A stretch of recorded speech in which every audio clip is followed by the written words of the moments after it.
Hello and welcome to another video review. This is Civilization V Brave New World for PC, Mac, and Linux. This is the second expansion pack to Civilization V. It was released in July of 2013 and is fairly comprehensive in what it actually modified. There wasn't all that much in the game that didn't get modified, in fact. And so, the question here becomes, since obviously the presentation is pretty much exactly the same as Civ 5 and Civ 5 Gods and Kings, what does Brave New World add to the game and modify in the game? And is it an essential expansion? Is it something that you really need to have? Or is it something else entirely? Well, like I said, it's a pretty comprehensive expansion. It does add in the usual thing of new civilizations, including some very interesting ones like Venice and Poland. Stuff that you don't normally see in strategy games. As well as adding in things like new wonders, buildings, units, a few new scenarios, that sort of thing. And it modifies and expands upon things that were introduced in Gods and Kings, as well as things from the base game. So, it does quite a lot. For one, it completely overhauled the social policy system in that it added in an entire new layer to that. What it adds in is what are called ideologies. You have 3 to choose from, and once you hit the modern era or you've built factories, then you can actually select a ideology to further expand your social policies. Now, each of these has their own tenets, and you basically unlock those the same way you unlock social policies. The difference being you have a bit more leeway in what you can actually choose as your tenets. And it works on a sort of tree system, and it works pretty well, actually, for the most part. So, that adds in a whole new layer of complexity to the social policy side of things, and it also rebalanced a few of the social policy trees to begin with. So, you'll find something that's very familiar, but makes more sense, as well as something that is added on top of that to make it even more complex and interesting. Adds in a new way to play, basically. And so, that should tell you right away that this really does flesh out the end game more than anything else. You see, not only did it modify the social policy system and add in some things for the modern era and further, but it added in some other things like tourism. This is an entirely new system where your cultural victory is now dependent on that rather than just generating enough culture to get a certain number of social policies and fill up the trees, and then you can build a thing to win the game. No, no, no, no. Now you have to impress other cultures with your tourism. How do you get tourism? Well, you build wonders, you create great works, and you do that with musicians and writers and such like that. And so, you find that the cultural victory is a lot more fleshed out, and you can use that to actually influence the other civilizations in the game as well. It adds in a whole new layer of complexity to the cultural victory, which to this point, up until you install Brave New World, was a very simple, very, very slow, very boring way to win the game. That only involved generating lots and lots and lots of culture points. That's still important if you're going for a cultural victory, but the tourism aspect adds in more complex mechanics and makes it more interesting.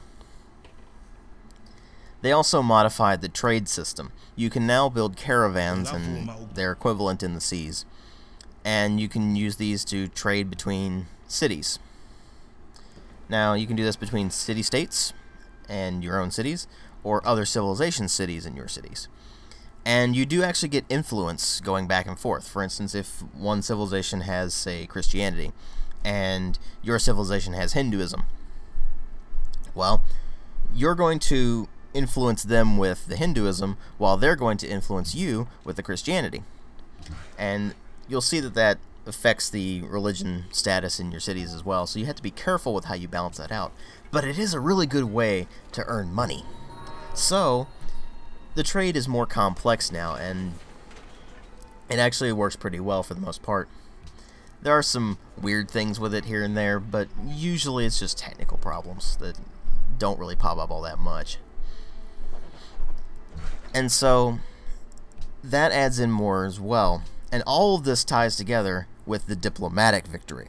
You see, diplomatic victory is now done through the World Congress, which is another way of imposing your will upon the others, which is where the high tourism and everything also comes in handy.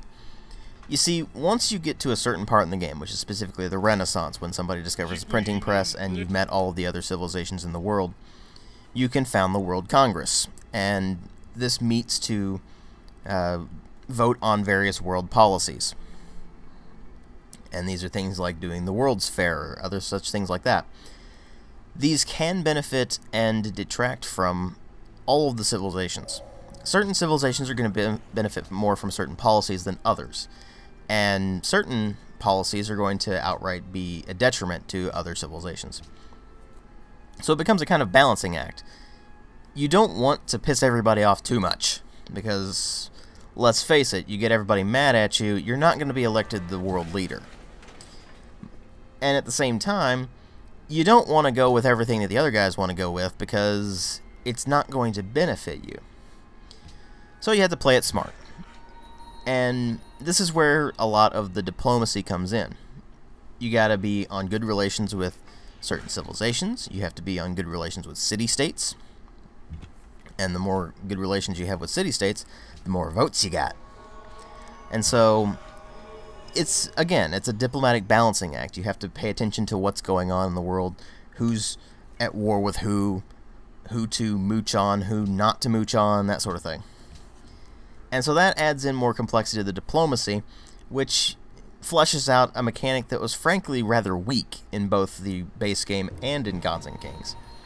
It's still a bit weak in this one, but it's certainly not quite as weak as it used to be, and it's certainly great that they did something to expand upon this very weak aspect of the game where the AI was just kind of stupid. Now it's less stupid, but it still has issues. So, the way you win with a diplomatic victory is to be elected the world leader, which is hard to do if your diplomacy isn't very good. So, all of this thrown together makes the expansion Brave New World a very comprehensive, very cohesive expansion pack that really doesn't detract from the game at all. In fact, it only improves it.